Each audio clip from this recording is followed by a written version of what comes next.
All right, looks like that's up and running.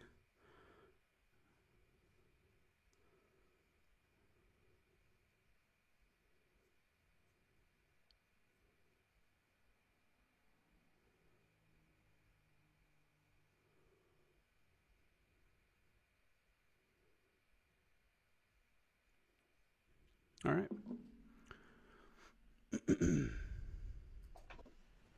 All right, Thomas Schumann. Let's kick this, man. Let's Really do it. excited to have you back on the show. For those that did not catch your previous episode, Major Thomas Schumann, Marine Infantry Officer, formerly Kilo 35 Platoon Commander during their Sangin operations in 2010. Currently a literature instructor or teacher, or how do you refer to yourself? English instructor. English instructor. Okay, so English instructor at the U.S. Naval Academy. And yeah, man, you were on episode 72 where we kind of got into a lot of detail about the beginning part of your career, OCS, IOC, which is Infantry Officers Course, for those that aren't aware, um, TBS, all that stuff. And then your first deployment into Sangin and stuff with Keel 35, where you were a platoon commander, kind of new to the unit. If anyone is watching this and wants to know more about that deployment specifically, I encourage you to go back and listen to episode 72 where we talk about that stuff in detail. I'd like to, we can talk about some stuff about from that same time period if you'd like. But I'd like to keep some of the focus on some of the stuff we haven't gone over because you did another deployment as an advisor as well. And we didn't really talk about your page, and you got all these other things going on with like PB Abate and stuff like that I'd really like to cover. So, Major Thomas Schumann, welcome to the podcast again. Yeah, man. Is there anything that you kind of wish you would have brought up after the last episode? You want to go ahead and take care of at the beginning here? No, I'm happy to not talk about my bio again, Yeah. or talk about any of the entry stuff. You know, I, I, I talk to mids all the time, and they want to know what my bio is and where I grew up, and I just don't think all that stuff's very interesting. So hopefully today we can just get right into the meat and potatoes of the I'm action. totally cool with that, man. I'm down with it. How is let's start off with the Naval Academy. First off, are you Sure. guys in this like mix of storms that everyone, it's like 74% of the country is covered in snow right now and not having a good time? Are you guys having a good time up there at the Naval Academy? So I think last week on Monday we had a snow day, but I don't teach Monday, so that didn't really affect me. We have a snow day tomorrow, Snow days, man. and uh, That's crazy. and so I teach Tuesday, Thursdays, so no classes for me tomorrow. But I'm in a weird position in my life where I'd rather I want to be working, I want to be teaching, So right now in my freshman English class or plebe English class, I'm teaching Gates of Fire. So we're in some real good stuff there. And in my upperclassmen, I teach an elective called Literature of War, and we're in Matterhorn. And I look forward to having the discussions about these novels. And so I'm at a weird point that you could have never convinced me this for, my first 22 years of life, that there would come a day where you were sad about a snow day. But I'm old, and I actually wish we were working. But yeah, no, tomorrow we got a snow day. That's awesome, man. I wish, snow there's no snow days here in San Diego, unfortunately. We don't see too many of Yeah, those. I would say not, unfortunately. I would say, when I was stationed in Pendleton for about 10 years.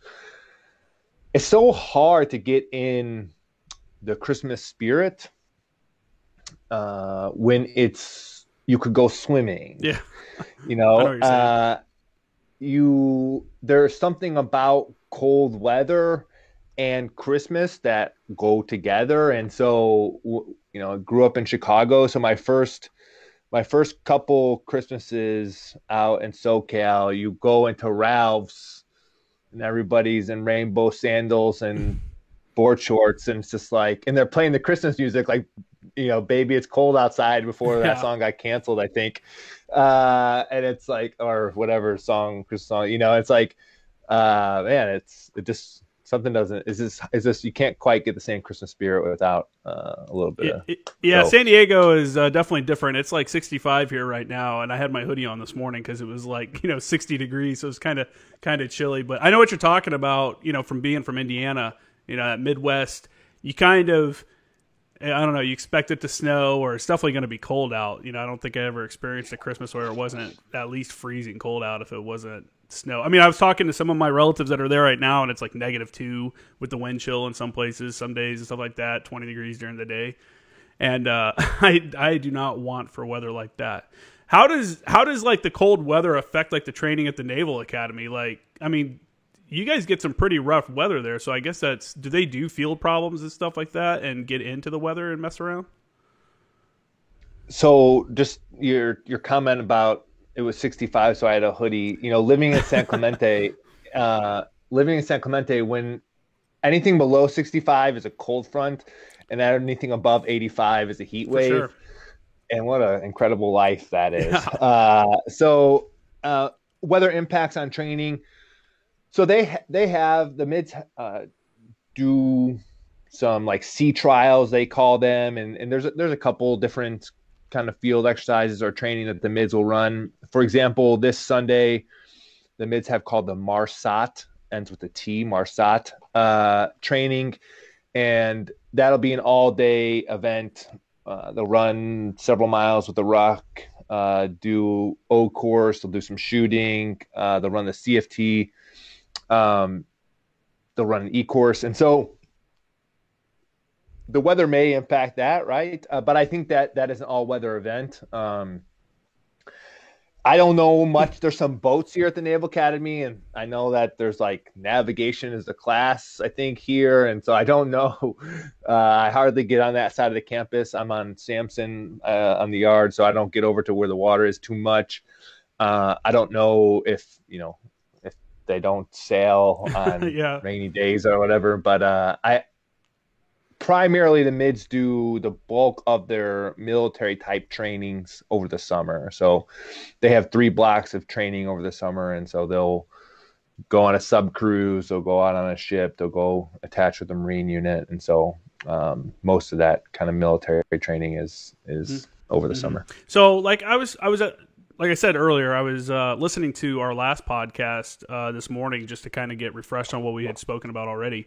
And you talked about, and a few other officers that have come on the podcast have talked about how officers don't get to choose their MOS, when you go in through TBS and stuff like that. It's chosen for you. You're all competing for MOSs. How does that work for Marines that are coming out of the Naval Academy? Is it the same way, or do they still fall in the same pot of people? Well, the Marine Corps does guarantee flight contracts. Yeah. So, I mean, that's kind of the only. And so here, this year, we selected 279 midshipmen to be Marine officers. And there was, I don't know the exact split, but probably like 175 of those were ground, and then the rest were air contracts. And so, no, those ground contracts will all go and just compete with the general pop there at TBS. So they don't have necessarily any advantage. They're just thrown into the general pool at TBS, and they're still competing like everybody else for whatever MOS they want. Okay. Interesting. Yeah, I wasn't aware of that. So before, I guess we're kind of getting ahead of ourselves, I would like to talk about people wanting to join the Naval Academy, because I do have listeners that haven't been in the military, and I also have listeners that are currently in the military. And I know there are both programs, obviously, for high schoolers to come and join the Naval Academy. You have to go through the different steps there. And then I know there's a separate way that if you're like an enlisted Marine and you want to do something kind of like the MECEP, that there's a program you can go through to go to the Naval Academy. Can you speak to either one of those and kind of talk through like the best practices for people that are interested in joining the Naval Academy? Sure. Not too intelligently, as I'm not an academy grad myself.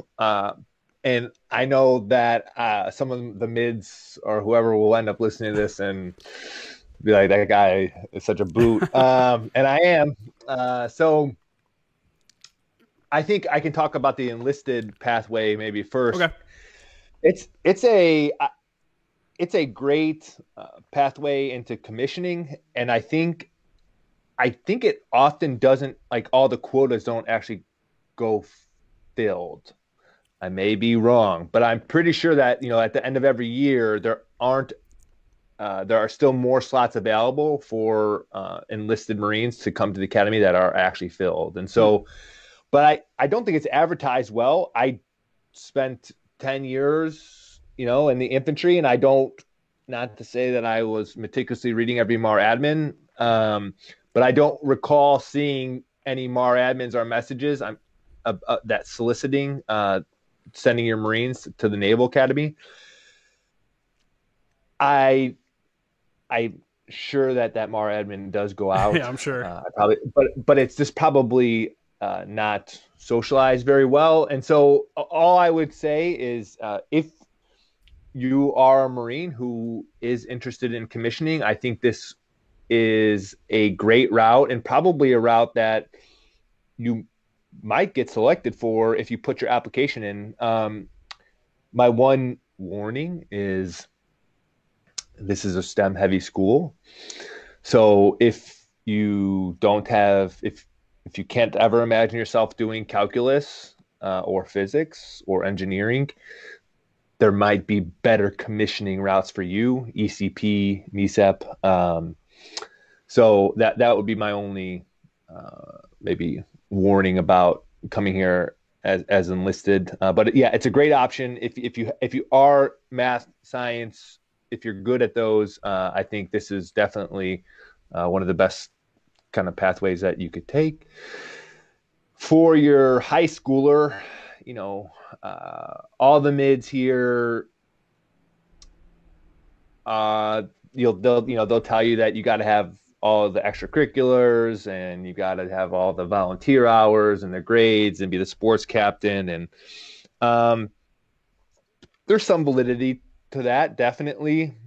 But there's plenty of midshipmen that have got here with a checkered past and weren't necessarily the varsity athlete, and didn't necessarily have the picket fence home, and didn't always volunteer at their church or whatever. And so, I would just say, don't be discouraged. A lot of mids end up, I assignment at the beginning of every semester, we read some essays from Joan Didion. She's an author, and we read some passages from her White Album, and there's this small excerpt that we read about how we all tell ourselves stories in order to live. And so I say, what's the story that you tell yourself in order to live? What is your story?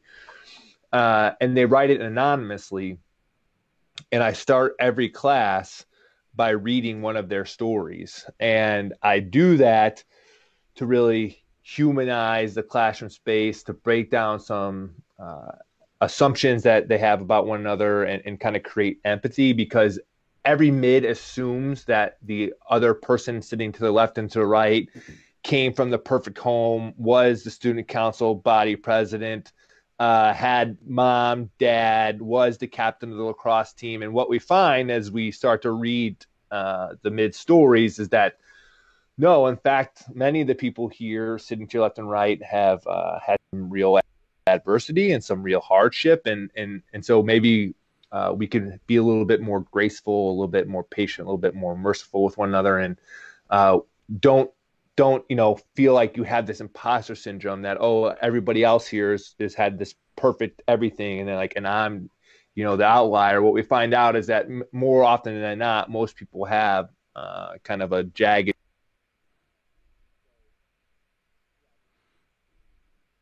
End up having to go to naps. They'll get. Well, I think I might have lost you for a second.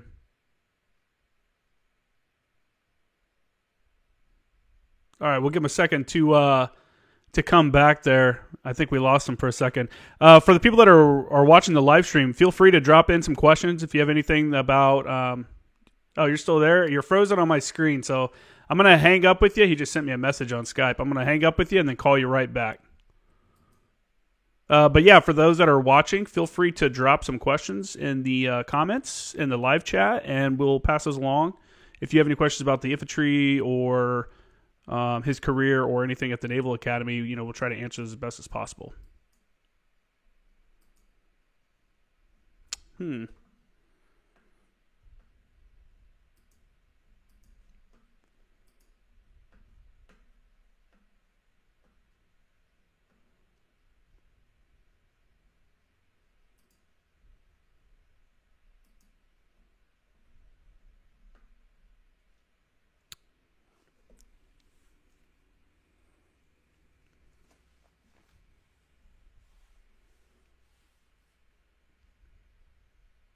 Can you still hear me? If you can hear me, shoot a message. This would happen on the live stream, huh? Let me...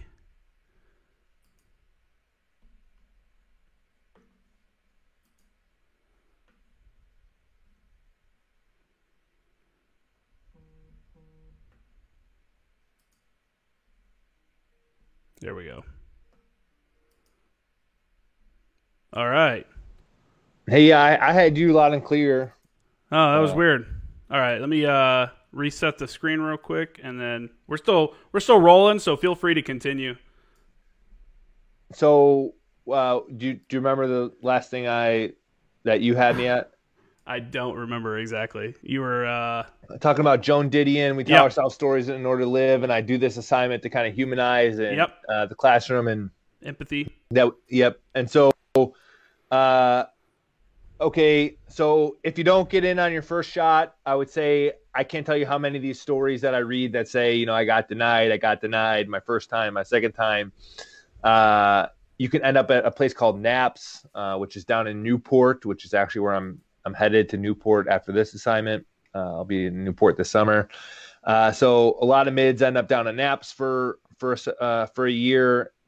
And a lot of mids also go to foundational schools, which I guess are like kind of like feeder schools to the Naval Academy. I'm not totally sure on how these foundational schools work, but they have unofficial relationships, I guess, with the Academy. Mm-hmm. And so mids know that, like, if they don't get in on their first or second application, they can go to the foundational school for a year and then get in. So you're going to need your congressman recommendation. You're going to need, a decent academic performance. But all I would say is, while this place is competitive, I wouldn't get discouraged if this is really the way that you want to commission into being an officer in the Navy or Marine Corps. I would say to stay in the fight. And from what I've seen with my midshipman stories, those who are persistent and don't give up easily usually end up, I think, now maybe I don't know the 1,000 stories that don't end up here, because how would I, right? But it seems like a lot of the mids don't necessarily have what do they call them? Like when you get I think it's called like a direct appointment or something. When you kind of from your senior year, you just get right there, no issues, no drama, so there's but lots of mids get here with a roundabout journey. So just stay in the fight. And I think, all right. That's what I would offer about getting into the Naval Academy. It's definitely something I thought was cool. I looked at when I was a kid, when I was in like middle school. My dad was in the Army, so I was like looking at like, oh, West Point would be cool, and they have this other one called the Naval Academy, but I think for a kid telling them it's like, hey, you have to have a congressman endorse you, seems like it's out of this world. Like, how would I ever meet a congressman to have them do that when it's really not that hard. You can just write them, and I think sometimes they have like an interview process, and then it's like, all right, this dude's not weird, or he seems all right, we'll go ahead and endorse him. But it's not as hard as people make it out to be. Do you think that's about probably right? That sounds right to me. Again, the boot. We're both shooting in the dark. We're just guessing here. So I just know that people are probably like hypersensitive and hyper knowledgeable about this subject, and so you don't want to go any misstep that we take about talking about it, they're going to be like fucking wrong. Yeah, these guys for sure. Well, we do have our first question from the live stream. Sebastian Leon wrote, "What are the differences in attitude between the Naval Academy Marine midshipmen and NROTC Marine midshipmen, and what are the pros and cons to both?" Yeah, I don't spend. I was an ROTC Marine midshipman. What was my attitude when I was an ROTC? Probably not safe to say on the net here. It was, how can I be the biggest dumbass alive and over a 4-year period, So the midshipmen here live a pretty structured life. That's one way to put it. And they do not have the same luxuries. And so in some respects, I think it's good to be 18 to 22 and kind of figure out, hey, how am I going to eat today? Like I got to, and I got to pay rent, So when I was in college, I pushed carts at Costco so that I could pay rent. I got my ROTC scholarship to pay for my school, but like I wasn't on scholarship for my first 2 years. So I had to pay for my own school. And so I think there are some advantages to kind of figuring out life a little bit, adult life a little bit while you're in college, that the mids don't get here because, I mean, they're told when to wake up, when to take a crap, when to go to bed, when they study. They have midshipmen and they have plebes in the hallway during breakfast, lunch, and dinner yelling out what the menu of the day is down in the chow hall. So I think what I worry sometimes is that the mids will view this place as a prison. And the kind of best way to get through prison is to kind of just do it one day at a time and to kind of turn off the light switch. And so they'll just try to be a wallflower, blend in, stay at it. And that's like how you get through OCS. You just kind of, you don't want to, and obviously, through boot camp, you just don't want to get skylined, right? You just want to, and so, but what that might encourage is you to turn off the light switch upstairs, because if you critically think about some of the insanity too much, you might lose your mind.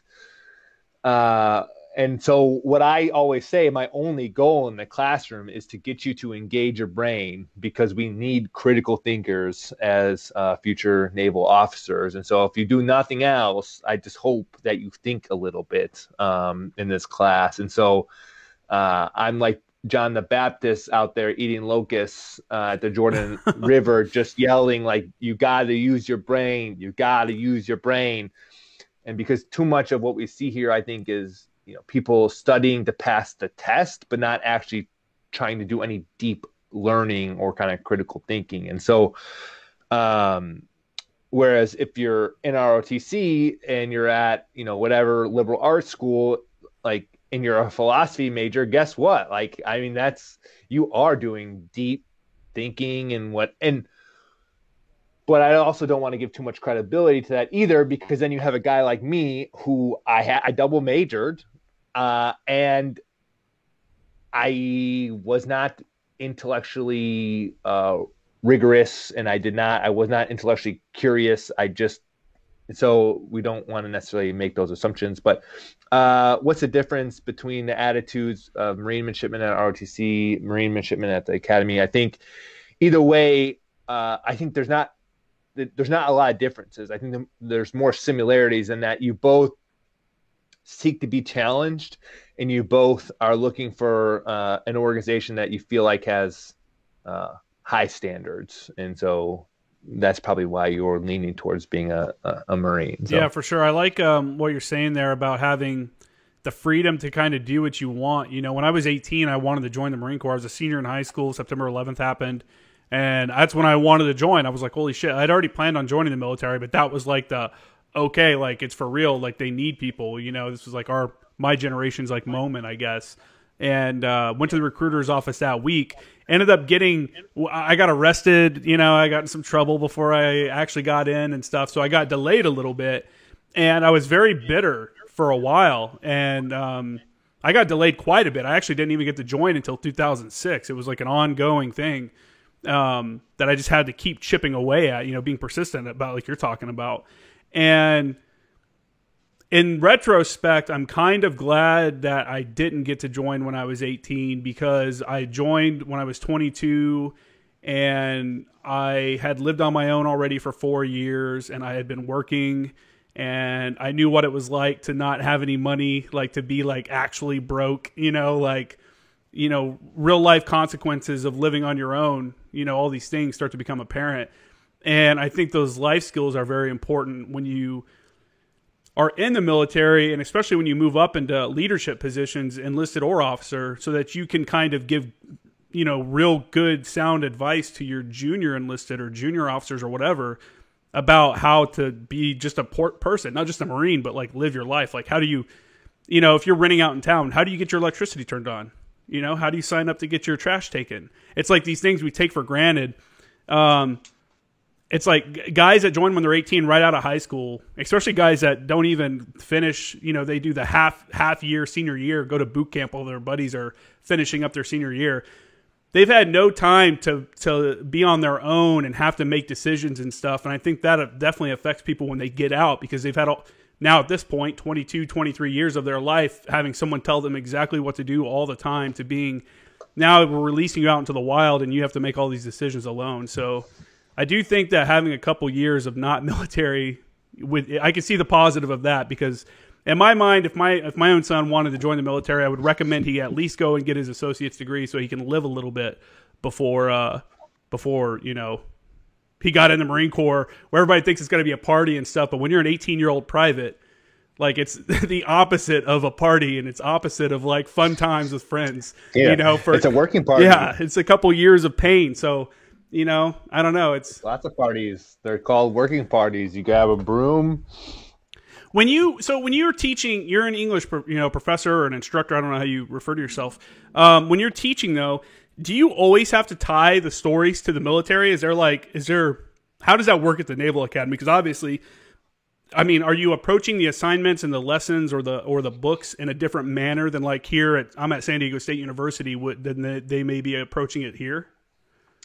Yeah, one thing I love about the English department here is that I do have complete autonomy on how I shape my syllabus and what texts I teach. That's awesome. Core learning objectives, but how I get to those learning objectives is really, I have a lot of autonomy. I know my strengths and I know my weaknesses, and so I'm not going to try to teach literature through certain lenses that maybe some other English professors might. So, I'm going to teach my students a little bit about doing some close reading. How do we interrogate? How do we dig into a text? And I'm going to teach my students a little bit about writing for sure. But I generally am teaching a lot of literature through leadership, or leadership through literature. And so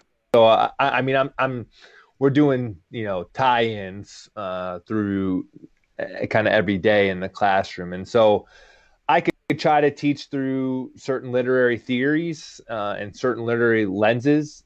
But I think that the Marine Corps wants somebody in this office that I'm sitting in right now to teach English for a reason. And it's not because we're the best English professors ever. It's probably because we bring some different experiences into the English department. And so while I love English and I love exploring the literature with my mids, and I love seeing their writing. I'm teaching a lot of leadership here in the English department. I don't know if that's a secret or not, but yeah, that's what's happening. I think that's probably a natural after effect of like reading the books. The type of books that we've talked about that you were discussing in class are all kind of pseudo leadership books. They teach you lessons of the past, or the things that other people have failed at to help make you be better. It seems like. What's your favorite text to cover in your class? So I'm teaching Matterhorn right now. Classic. I could teach Matterhorn for a whole semester. I'm now teaching Matterhorn for the second time, and I was a lot more reasonable with the amount of days that I devoted to the text, because last time we were supposed to end on one date, and then I just taught for like an extra month of Matterhorn. So now I know that I have a hard time leaving the book. And there's so much quality in there that we don't need to rush. And so I absolutely love, for the upperclassmen, I love teaching Matterhorn. For the underclassmen, for the plebes, I teach Gates of Fire, and it teaches really well, I think, just because it's a great introduction into a warrior culture, into the warrior ethos, and it's quite often Pressfield in Gates of Fire says, and this is the role of the officer, and then he says, and then Dionysus, one of the platoon commanders there, and so it's like he's breaking it down, saying like, hey, here is what you need to do, and or like he'll like use King Leonidas. What does a king do, aka a leader? A leader does not abide in his tent while his people are out working, right? The leader picks the heavy thing up first and puts it down last. He's just kind of talking about servant leadership. And so Pressfield does a great job of, in a very, fascinating way, but just distilling down basic leadership in this text. And so I like hitting that with, that one with the plebes. Before we got on the live stream, we talked for a second about the Commandant's reading list, and you perused through it a little bit. Is there anything on that list that you would teach in your class, or that you've already taught in your class? So, yes. I mean, Gates of Fire is on the list, and it's on the list for recruits and poolies and midshipmen, interestingly enough. And the other text that I teach to my plebes is also on the list for recruits, poolies, and midshipmen, and it's Starship Troopers by Heinlein, Robert Heinlein, which is Heinlein was an Academy grad. So I think that's interesting. And that's such a great book on NCOs. I think just a phenomenal book about the infantry and about NCOs. I've actually never read that one. I've read quite a few, well, whatever the Commandant's reading list was a few years ago. I would go through and pick titles out of there because I was always interested in military fiction and nonfiction. And that was one that I was never into space stuff or like sci-fi, so I'm like, I'm not reading that book. So I've actually never even picked that one up. I had not read sci-fi before reading Starship Troopers, but I think it has universal appeal. So then you move on to the primary level enlisted Private PFC Lance Corporal, and you've got another sci-fi novel on there that I love, Ender's Game. So again, Ender's Game, you don't have to be like super sci-fi nerdy to enjoy Ender's Game and Starship Troopers. And then we've got The Last Santa Fox Company, Great which book. if you're ever taking your company to Bridgeport, so when I was a lieutenant, Kilo 3-5, I was going to do a platoon PME on the Last Santa Fox Company, and then my company XO and commander tasked me to make it a company-wide PME. It's such a great book, and then I did it again as a company commander before I took my company up to Bridgeport. It's such a great book to read before you go up to Bridgeport, because it's like, wait, are you about to complain? Are you about to fucking complain?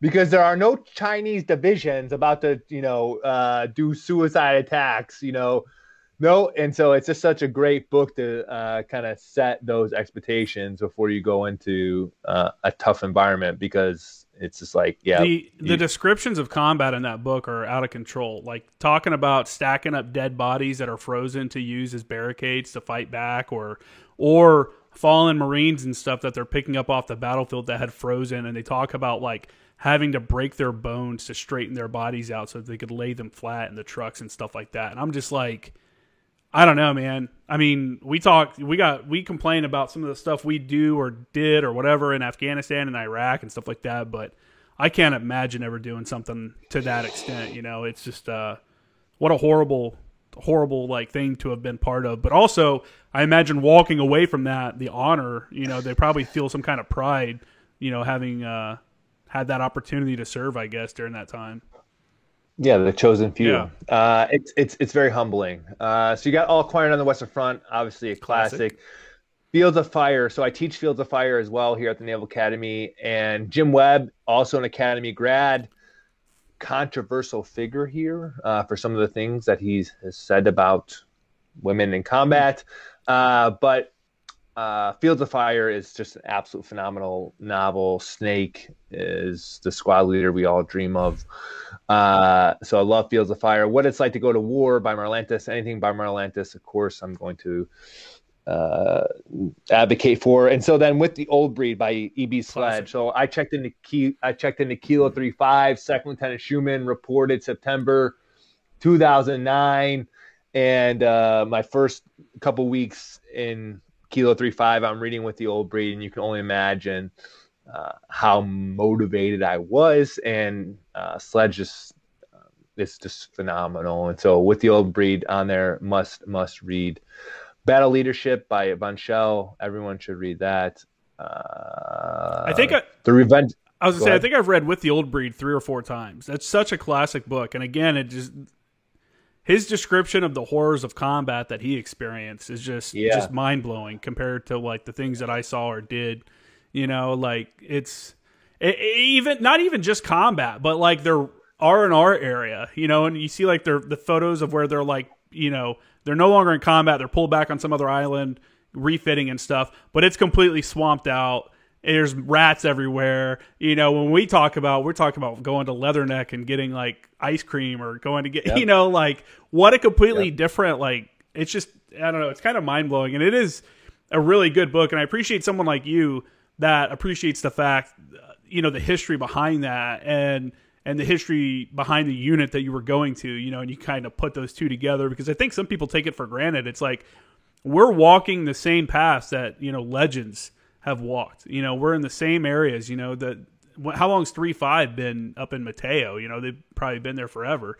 And it's just like, I don't know. I appreciate that you can, you know, appreciate it, I guess. I guess it's the best way I could put it, you know?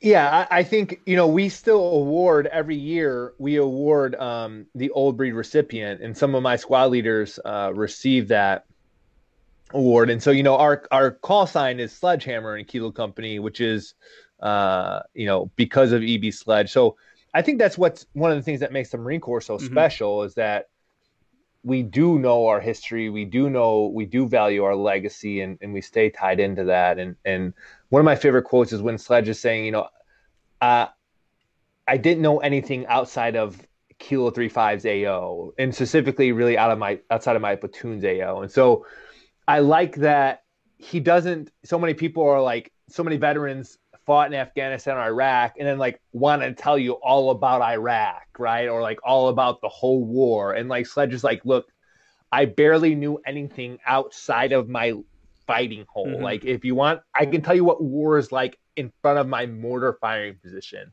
Outside of that, I cannot tell you, you know, a whole lot. And so I appreciate Sledge keeping it real. Did you feel that, real quick, did you feel that same way when you were deployed, though, in 2010?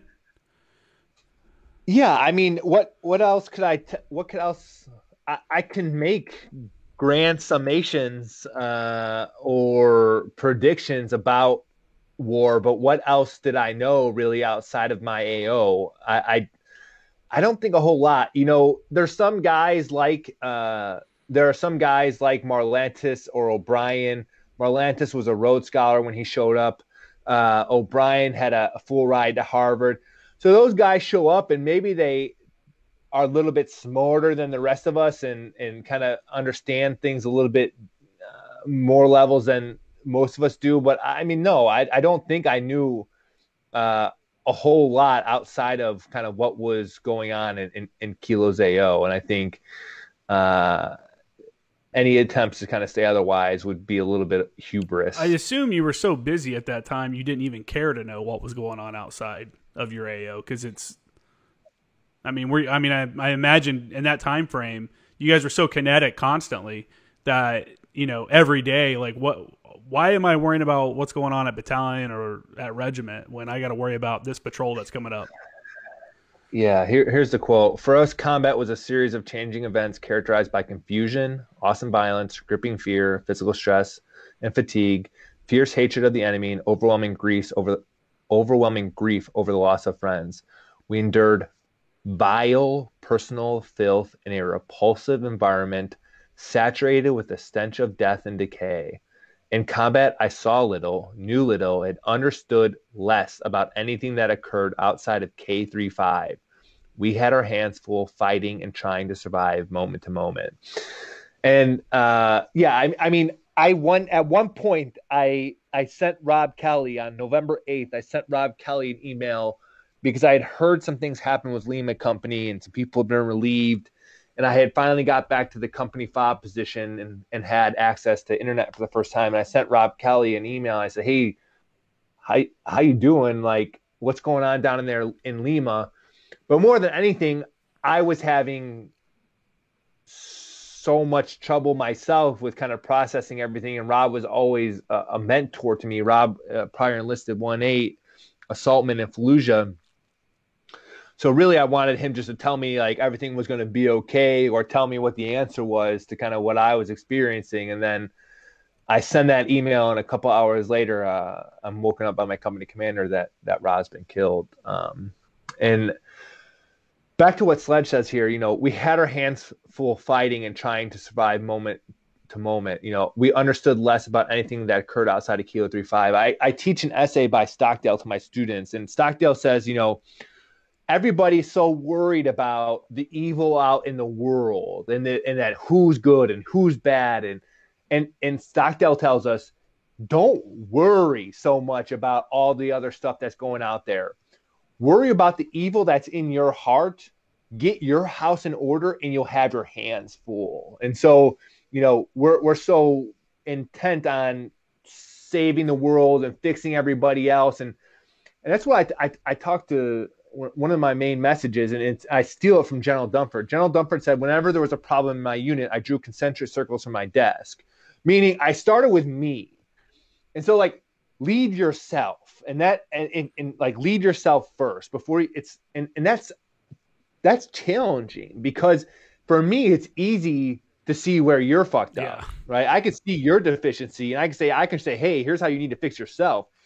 It takes some introspection, some reflection to kind of say, hey, where am I messed up? And so we don't want it. That's uncomfortable. I'd rather, you know, stay externally focused. And so Sledge is saying, hey, I didn't know a whole lot. I just knew I needed to kind of worry about myself and get my own shit squared away. And Stockdale says, hey, don't worry about squaring away the whole world until you've got yourself perfectly squared away. Then maybe you'll probably that'd probably be a lifelong endeavor. It's the same thing Jesus says, you know, don't worry about, you know, he who without sin casts the first stone, right? Like, so we're always trying to throw the stone. It's like, wait, are you sure you're ready to throw the stone? There's nothing fucked up with you. It's like, well, yeah, it's real easy to pass advice.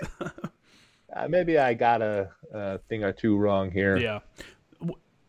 When you were, we got another question here, so we'll shift over to that from Nicholas Carlton. He said, Major Schumann, when you were in command of 1st Platoon Kilo 35, what did your unit's weekly training look like, and how directly involved were you in that training? And I don't know if they meant, and I don't know if they mean involved in it as in partaking or in planning and partaking. So if you want to answer that both ways. Yeah. Okay. We'll have to pivot from the literature because I'll geek out on that. Oh, we'll come back. We can definitely come back. Okay. Yeah.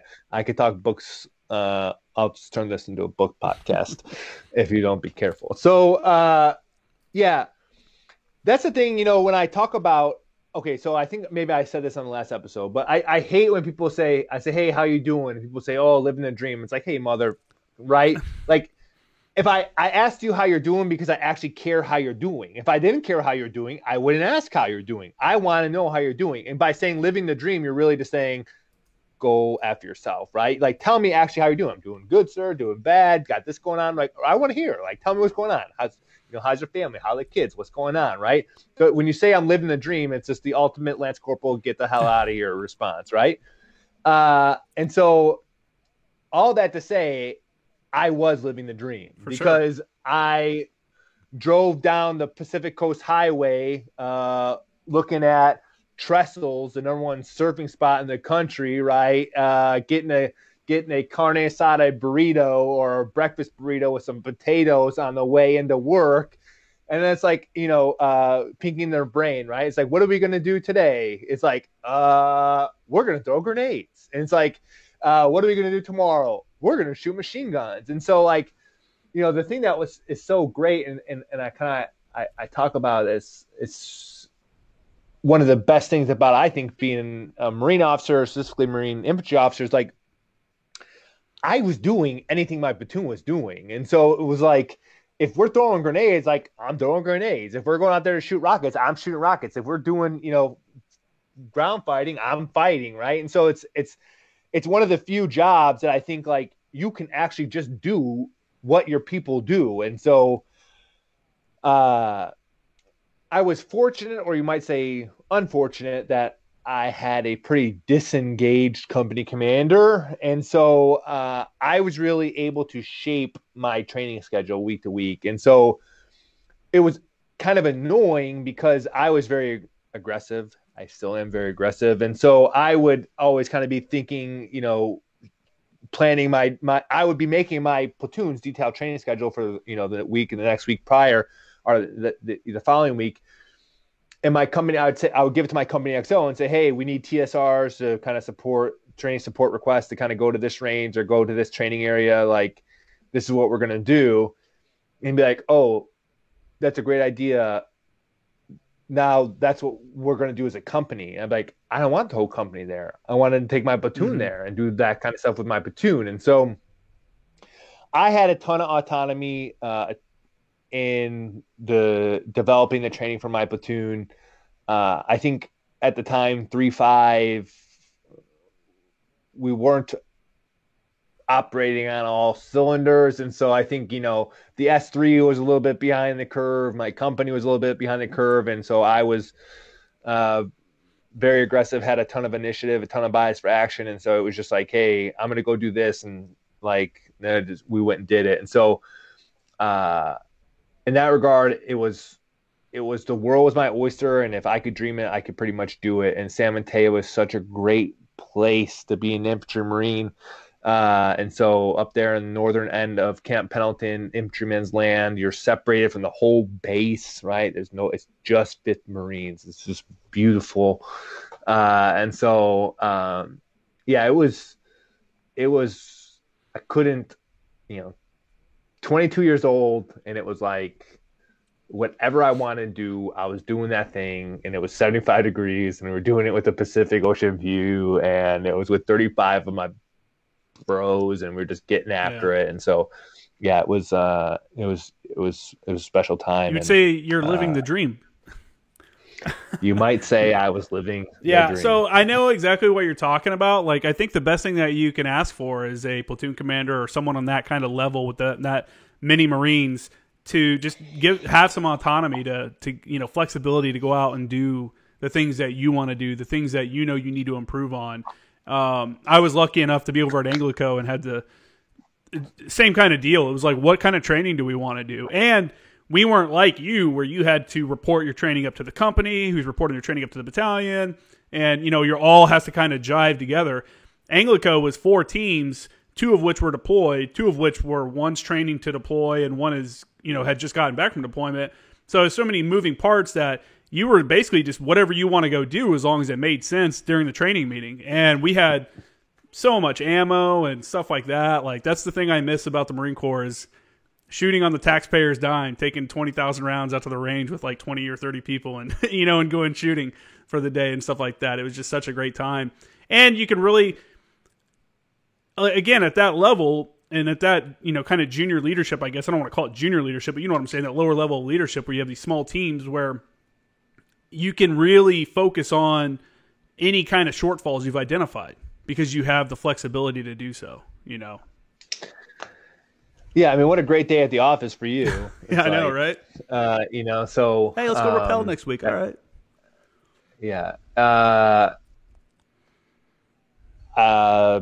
And then the other thing I want to hit on is that, based on the Force Design 2030 and the Commandant's Planning Guidance, I think that you can expect more and more disaggregated, decentralized kind of command and control your people. So, the decisions that I was making as a platoon commander, I think are now I'll be making like company commander type, almost even battalion commander decisions. And the decisions that squad leaders are going to be making are going to be authorities and responsibilities that, usually company commanders held. And so to me, I'm a guy who wants as much authority and responsibility as possible. And so when you look at the commandant's vision and you say, hey, a squad is going to be on this island, and this squad leader is going to have HIMARS and drones and all these different assets, and this platoon commander is going to be on the island in between, his 3 squads, and and you're going to have to go figure it out because we're not going to have comm.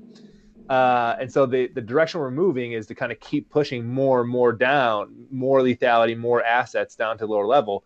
That would excite me, to be a junior officer, to be an NCO right now, because if we are keeping within the commandant's intent, I think it's a really exciting time to be a junior officer or an NCO. For sure. I've talked to some of my buddies that are staff NCOs, like staff sergeants and newer gunnies, and they're saying it's an exciting time to be in the fire support community for sure, because they're trying to kind of figure out where forward observers fall into this whole thing.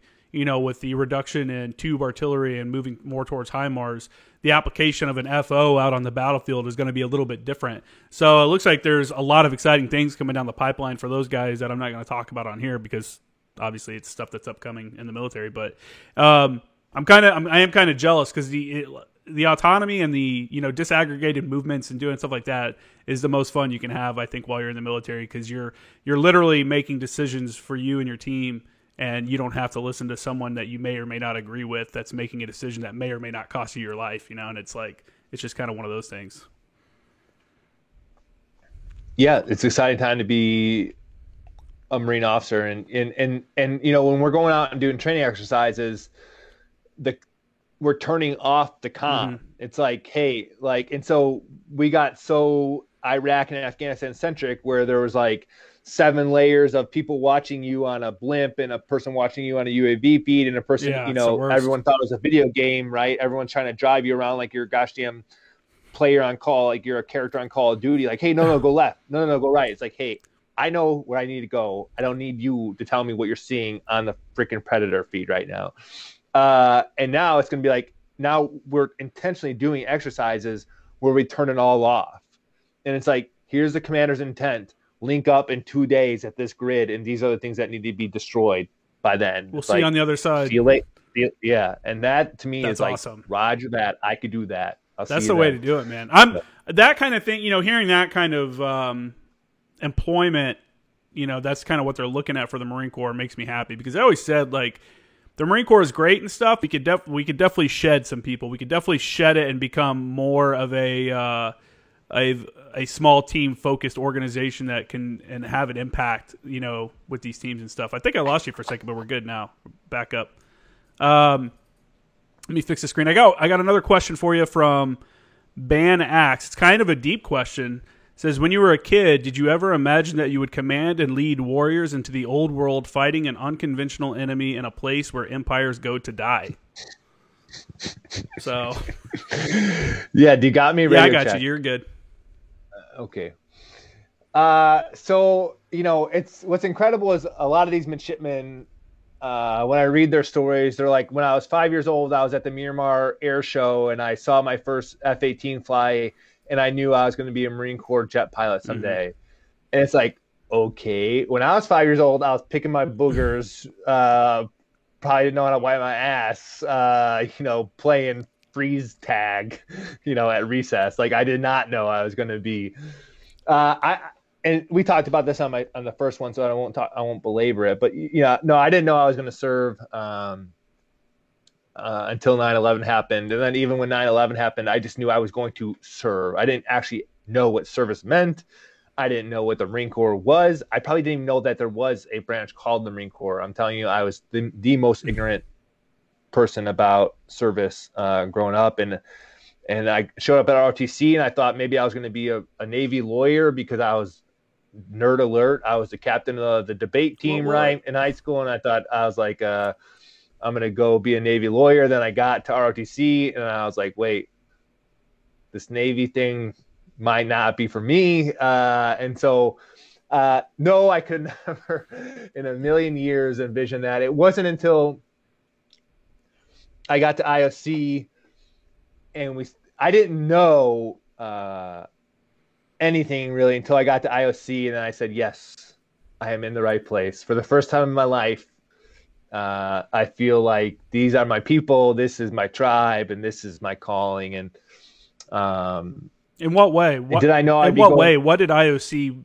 like? How was it ran, or how was the experience in such a way that it made you feel that way?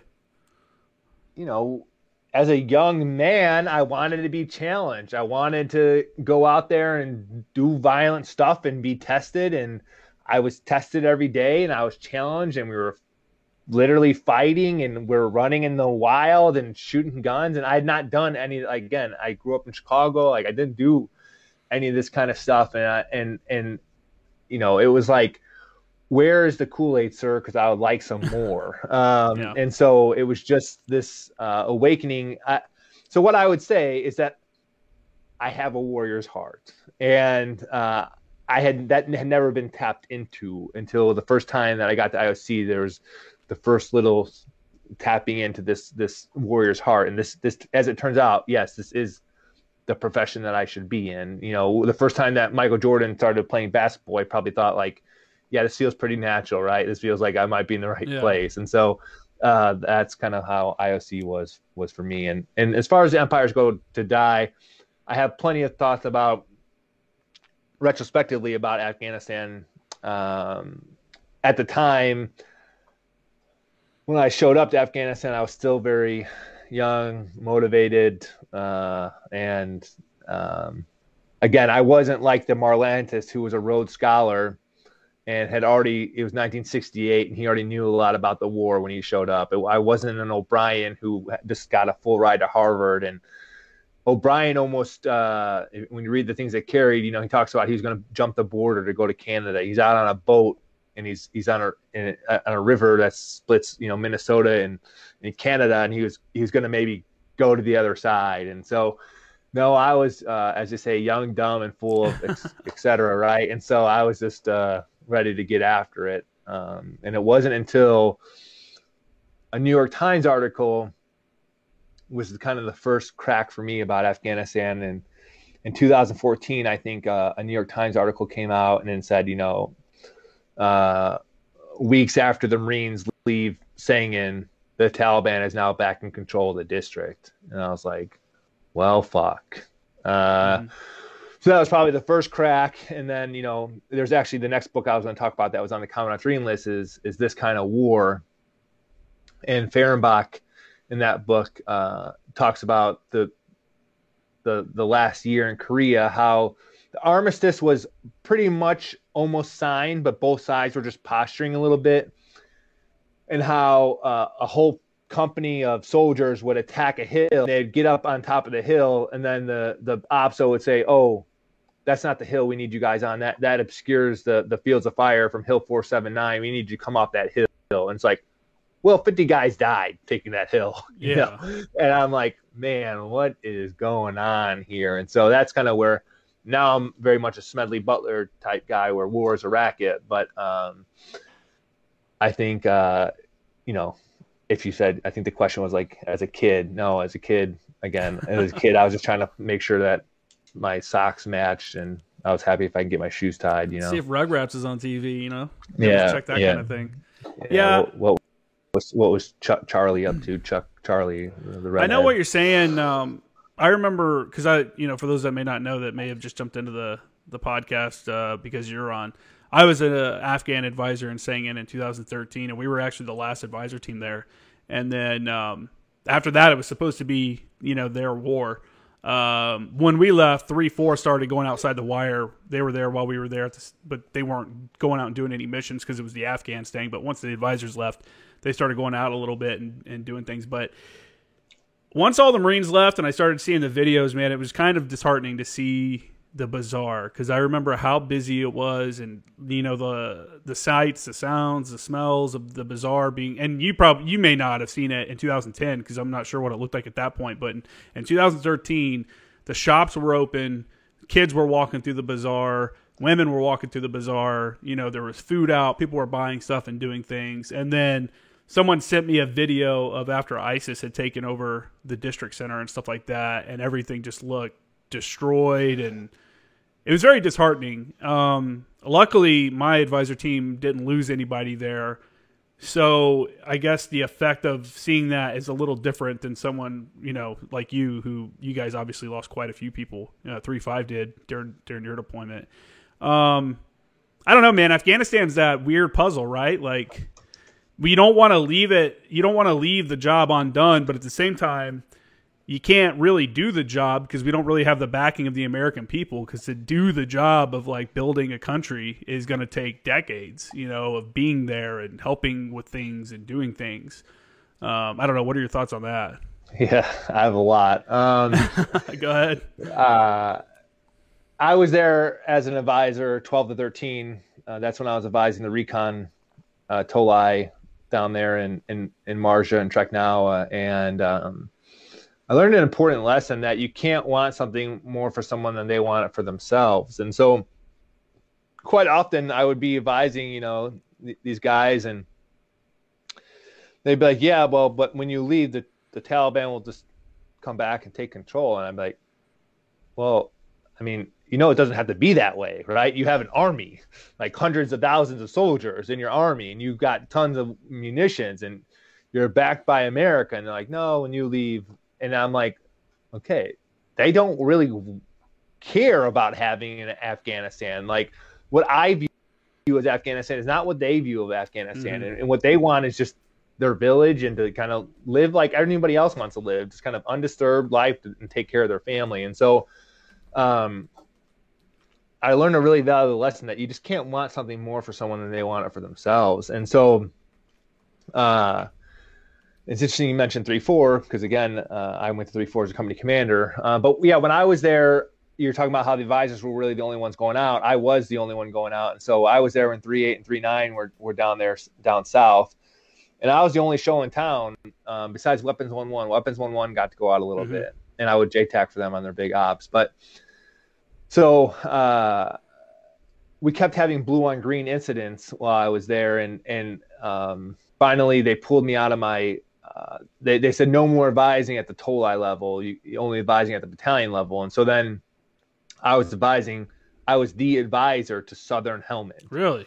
And so I was advising the Kandak. So I was working with the lieutenant colonel Afghan battalion commanders. And so again, when the Afghan battalions would go out, it was me going out with a small Marine PSD detachment. And the battalions didn't really like me because I was with recon at the time and kind of was cool guy, and I didn't really report to any of them. They weren't my boss. My boss was back in Dwyer with the advisor team. And so, but I was the only guy with any of the gouge because the Afghans only talked to me and I was the only one outside the wire. And so, it was an interesting dichotomy there. I think it's two things. It's like, yes, nation building, one, should be done by the State Department. Two, maybe it doesn't take decades. You look at Germany. We were in Germany after World War II for a long, long time. We're still in Japan. We're still in Korea, right? And so, it takes a long time to kind of build the nation back up. And I don't know if you're ever going to build what we westernized version of Afghanistan when the people, it's a completely foreign concept. I mean, I could say, hey, don't you want democracy? And they'd be like, what the fuck is democracy? Yeah. Like, it's like, and so. Still a very tribal area. Yeah. And so they talk about, they don't know outside of their valley. They don't know what's even going on the other side of the valley. So it's like this, when we're talking about this nation, Jaroa, it's like, what is Jaroa? Like, I know my tribe, El Kozai, that's what I know. And so, it's like, hey, we didn't ask to be liberated, and we didn't ask for you to give us democracy. We didn't, and so there's a whole lot more to that conversation, I think, but we'll maybe just leave it there. There were definitely Afghans that I worked with that were patriots for their country and hardcore warriors, and there were definitely dudes there that were just there to collect a paycheck and not much more, and it was.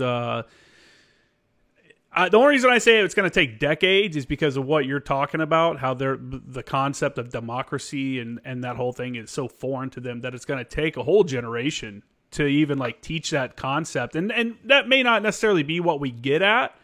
I think what it'd be nice to at least have an area where, you know, people can go to school without their shit getting bombed. You know what I'm saying? Which is a nice dream, but I don't know if it's in the cards for Afghanistan, especially, you know, nowadays when we're kind of pulling back and stuff like that. But I don't know. That's a tough nut to crack, you know, and a lot of it is because it's just such a tribal area. You can't even get the people within the country itself to get along.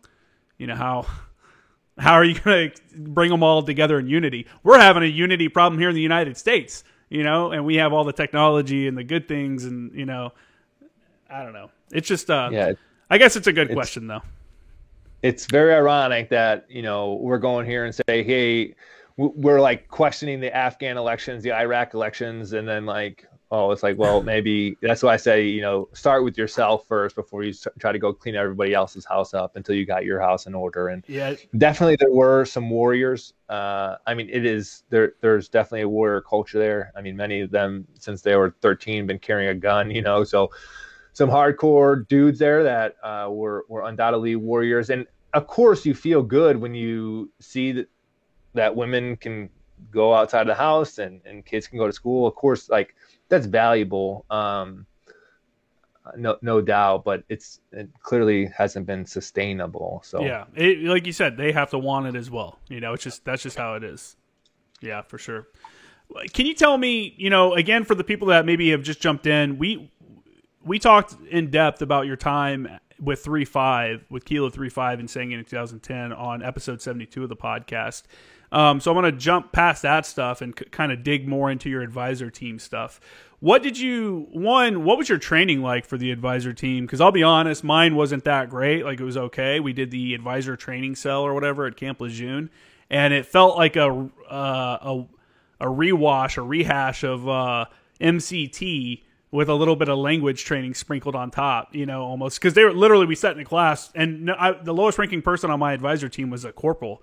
And we're sitting in a class, and they're like, these are NVGs. This is how you put them on. This is how you put the battery in. And I'm like, what the fuck? You know, I get it. Not everyone in this group is combat arms, but Jesus, you know. How was your advisor training, and do you think it kind of set you up properly to go over there and, you know, do the job? So I think we had similar experiences. But I think a lot of those people need to know, like, this is an NVG and here's how you put your battery in. And so, you know, probably when you get a bunch of staff NOs, first off, anytime you attack a problem with a bunch of staff NCOs and officers, I don't think that's the way to attack any problem. I think, you know, your junior Marines and your NCOs are the people who get shit done. So the fact that advisor teams are so top heavy is probably the first issue. But because the people who have the ingenuity to kind of how to make shit work are your junior Marines, and your problem solvers are your NCOs. And so that's probably one of your issues. And also, like, how we assembled our advisor teams, it was usually like the less than desirables were from each unit kind of got piecemealed into this advisor team. And so it was kind of a clown show and quite a circus on my advisor team. Undoubtedly, we had some very, very talented Marines on my advisor team. Our OIC, Lieutenant Colonel Tregula, was an absolute beast. Our OPSO, now Lieutenant Colonel Shin, who's down at TTCG. So, I mean, we had some really, really good dudes, but we also had a lot of dudes that I wouldn't trust to run the night shift at McDonald's, you know? And so, the ATC, when you got out to 29 Palms, so there's the ATG, which was, you know, at the base, and then the ATC, which is like your little ITX, EMB, CAX out in 29 Palms. That was okay. I mean, it's decent training out there. I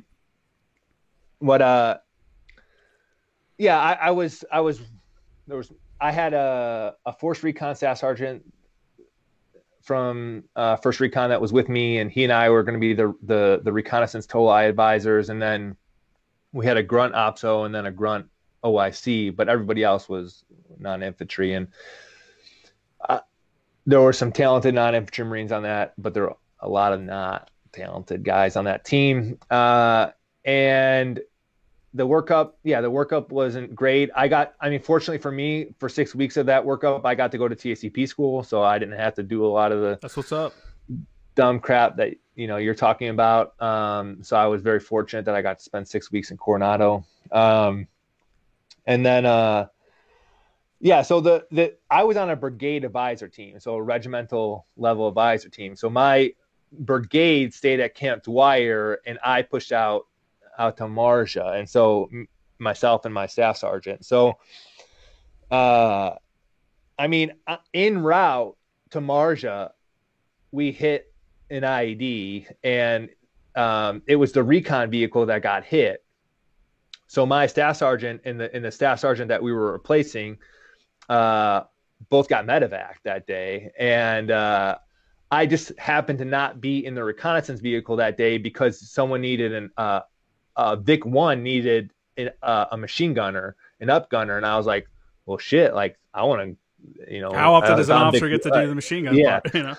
So like I was like, I'll take the gun, and I want to be on the lead Vic because if we hit anything, get into any shit, I'll be the one that gets to get some. And so we had the mine roller, and Vic number 2 was the recon Vic, and they must have just barely left our tracks, and they hit the IED, and so I replaced it was 2 staff sergeants that were down there outside of Marja at PB Long Beach near Fiddler's Green and all that out there. And Tim Williams, he's still in.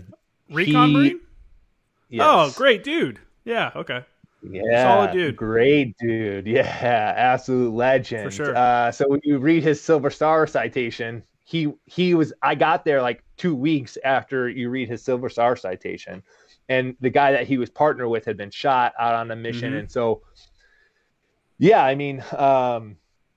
was right there back, the Taliban welcome party. It's like we hit the recon vehicle with an IED, and then one of my first nights out at PB Long Beach, the base got attacked, and I'm in my Crocs and skivvy shirts firing the Mark 32, and my Afghan recon platoon commander is right next to me. He's firing off RPGs off the ECP, and I was like, well, I'm right back in it, aren't I? And so, in it. But it was unique. I always had a small security detachment from 1-1 out there with me, but it was every night I would go spend the night with the A&A, and it was just me over with the A&A. And so I'd eat dinner with them, and it was the human factors of that deployment were incredibly challenging. And so PB Long Beach at the time had zero amenities. I had a caminet. I had my vehicle, which we just used to charge batteries. And I had a pallet of water and a pallet of MREs and a fucking wag bag. And that is how I was living from June, July, August out there outside of Marja. And so, we by 10 o'clock in the morning, it was 100 degrees. Mm-hmm. And it was brutal. Very, very tough living. Whereas when I was in Singen, it was a lot of hard fighting, but it was great weather to be an infantryman because we were there October through April. And so it was 60 degrees, 40 degrees, 50 degrees, whatever, but you're in kit and you're moving. It's no problem. Whereas when I was there in July and August, it was tough. That heat is not a joke. That is, that's rough. I was in Marja in 2011, and I remember I was there with 3-6 as the battalion fires chief, and which means I'm working in the COC most of the time. And when we first got there, my artillery officer was like, "Hey, Kramer, you're going to be doing the night shift." And I'm like, all right, good to go. So which means I had to sleep during the day. But the problem was on FOB Marja, during the daytime, it was so hot that the generators would overheat, and we had no air conditioning. So now we're sitting inside these tents that are closed off because there's supposed to be AC in them, that there's no AC, and it's just baking, and you're like in this oven. And for 30 days, I thought I was going to lose my fucking mind because I was probably getting maybe an hour of sleep a day or so because it was just so miserably hot. and I'd be so miserable that I would just get up, throw my uniform on just to walk around Fob Marja, which took about 5 whole minutes. I would do just a couple laps just to get some breeze on me to like get my sweat cooled a little bit, and then try to sleep some more. Like the heat in Iraq and Afghanistan is just hard to describe unless you've been there, you know? Yeah, similar situation. I mean, I was outside under the stars, but yeah, I mean, I couldn't go to sleep until about midnight. You know, it wouldn't have cooled down enough till about midnight. And like the shitty thing is, like all day the flies and the gnats just nasty flies on the piss tubes, and then it's and so where we were like 15 paces from where the Afghans took their shits, which they just took a shit in a hole. So like all day you're smelling Afghan shit. You just have flies everywhere. And then as soon as it starts to get dark, all the mosquitoes showed up. And so it was like you had no reprieve. And so, yeah, about midnight, you could usually catch a couple hours of sleep. But then we would patrol from like 4 a.m., start patrolling at 4 or 5 a.m. because it was so hot that you couldn't patrol, you know, throughout the day. So like, yeah, I'm with you. It was the human factors miserable. Real. Luckily my artillery officer got pulled to go do information operations, and I took over the fire section completely. So I was like, thank God I can be in the command center during it wasn't just during the day, because it was just me now. It was like 16 hours a day. I was sitting there in front of a computer waiting to do a fire mission and stuff like that. But man, that's miserable. You know, one of the greatest things I loved about being an Afghan advisor was just like sitting down and having a meal with those dudes. You know, they were always very friendly, like, hey, come eat. You know, they would always invite us to come eat. They had some of the best French fries I've ever had in my life. But they would always make like really good food and stuff like that, and having a meal with them and kind of discussing just everyday stuff. I remember sitting down with the sergeant major of the Kandak and saying in the 2-TAC 215. We were watching this like Pakistani soap opera. You know, we're like sitting outside on a rug with a TV. We're like watching this Pakistani soap opera with this dude, and he speaks English, Sergeant Major Hassan, which was surprising. And he would just ask me stuff about like what would happen in the U.S. like if this happened, because I think on the video there was a girl who got pregnant by another dude, or by a dude, and the girl's dad was like beating her. You know, this is like some Pakistani soap opera, and I'm like, man, like it really depends on what part of the country you're from, you know, like the families and stuff. But it was just interesting having a human conversation and trying to relate on like an individual level, like, you know, how do you guys do things? You know? Sure.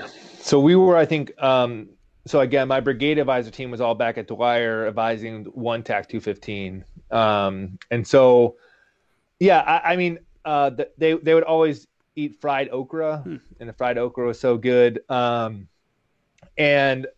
the ANA platoon commander that I was advising, he was a company commander. He had a little generator and a TV, and like that's Afghan ingenuity is just incredible, right? And somehow we would get the TV channels that when I would go over to his hooch and eat dinner with them. And we would sometimes watch soap operas, but a lot of time we would watch Deal or No Deal. Oh, really? And you know, Deal or No Deal loses a lot of the appeal when it's all dudes holding the briefcases. So yeah, so part of what makes the show worth watching is the models. Some of the and so they didn't have that in their version, No. So we watch Deal or No Deal. Sometimes we watch a soap opera. And, you know, everybody, like I said, at the time there was a huge spike in green on blues. And I never felt unsafe because I felt like my relationships and the rapport that I had were going to keep me safe. And so, like, let's say there was some kind of rogue Taliban agent, I felt like that before he was going to shoot me, someone, you know, one of my Afghan soldiers counterparts was going to shoot him, you know? And so they kept pulling me back. And so then I had to go to the Kandak, and I spent a couple months with the Kandaks. And then I was the advisor to the Kandaks in Marja, and I was the advisor to the Kandaks in Nawa. And then eventually I ended up, there was more green on blues, and like, we're not advising below the brigade level. And so they brought me back to Dwyer. And that's when I was back with my advisor team each day, and I was like, this is not for me, because they weren't doing much, but everyone seemed pretty satisfied with that battle rhythm of not doing a whole lot and kind of collecting that tax-free paycheck. And at this point, all these brigade officers within the Afghan, brigade had been advised for several years. Mm-hmm. And so so it was like all just pretend. And I just told my OIC, I said, sir, at this point I had been deployed for a little over 7 months. And I just said, like, if there's a job for me, please employ me and I'll be happy to stay. But if there's not a job for me, like I'm here to advise an Afghan company, mm-hmm. like a recon company. And then I could advise an Afghan infantry battalion, but like, I don't have a counterpart here over in the brigade, and I don't care about collecting a paycheck. And so if you got something for me, please employ me. If you don't have something for me, you should send me home so I can go back to recon and do things. And so he said, yeah, I don't have a job for you. There isn't a job for you here. So you should probably go back. And I said, okay, thanks.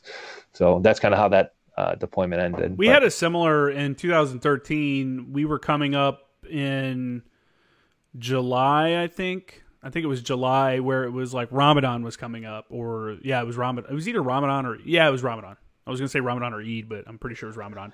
And same thing. We were like, hey man, we're the last advisor team here. Like the advising has occurred, like we're basically just kind of supporting as we can, as much as you'll even allow us. There's a lot of times we were denied basically everything because they wanted the Afghans to do their mission. And our OIC kind of gave the same kind of, line to his boss. Was like, hey, look, Ramadan's coming up. We all know no one's doing anything during Ramadan. They're all just going to be chilling. So you can have us sit here for a month where we're not going to get employed, and then like maybe for a week afterwards where we're kind of winding down. You're not getting anything out of us. So same deal. We got sent home about a month early because of the timing, and it was like, hey man, if they don't have it by now, we're the last team. Like they're not going to get it, So it was tough. I did, unlike you though, there were two distinct situations where I can remember feeling unsafe, and one of them was we had our the LEP, the law enforcement professional, which for those that don't know what that is, that's usually like a former sheriff or deputy or a law enforcement person that comes to the military under a contract to deploy with the unit.